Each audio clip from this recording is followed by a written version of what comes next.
শঙ্করপুর বলে একটি জায়গা, এখানে আমরা এসেছি। শঙ্করপুরের যে সমুদ্রের ঢেউ, এটা দেখার মতো। শঙ্করপুর একটি ঘোরার জায়গা, কারণ এখানে শঙ্করপুর নাম হয়েছিল, আমি যেটুকু খবরটি দেখলাম যে এখানে শঙ্কর মাছ পাওয়া যায়। যে শঙ্কর মাছটা নাকি খুব উপকারী, বিশেষত যাদের আমাশয় আছে এবং আরও হাঁপানি আছে, তারা নাকি শঙ্কর মাছ খেলে, একবার খেলেই নাকি তাদের এই রোগটি সেরে যায়। এছাড়া এটা একটা পিকনিক স্পটও বটে, আর বিভিন্ন ধরনের লোকজন এখানে আছে। এছাড়া এখানে প্রচুর দোকানদানিও আছে, আর হোটেলও আছে, থাকার জায়গাও সুন্দর। আর সব থেকে আকর্ষণ হচ্ছে সমুদ্রের ঢেউ।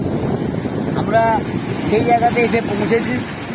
এই যে সমুদ্রের ঢেউ আমরা দেখছেন, এই যে এখানে কিন্তু চান করা যাবে না, প্রচণ্ড এখানে কারেন্ট আছে এবং খুবই গভীরতা আছে সমুদ্রে।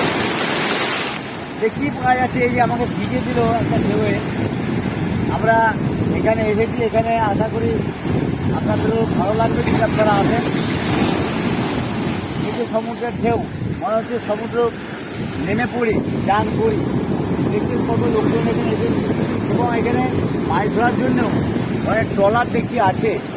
যাক, প্রিয় দর্শক, আপনাদের সামনে উপস্থিত হয়েছি। যদি ভালো লাগে তাহলে চ্যানেলটি সাবস্ক্রাইব করবেন আর পাশে থাকা বেল আইকনে প্রেস করবেন। নমস্কার, ধন্যবাদ। ভিডিওটি কেমন লাগলো? যদি ভালো লাগে তাহলে চ্যানেলটি সাবস্ক্রাইব করুন আর পাশে থাকা বেল আইকনটি আপনি প্রেস করুন।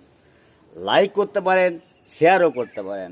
আরও যদি কিছু জানার থাকে তাহলে কমেন্টস বক্সে জানান। ধন্যবাদ।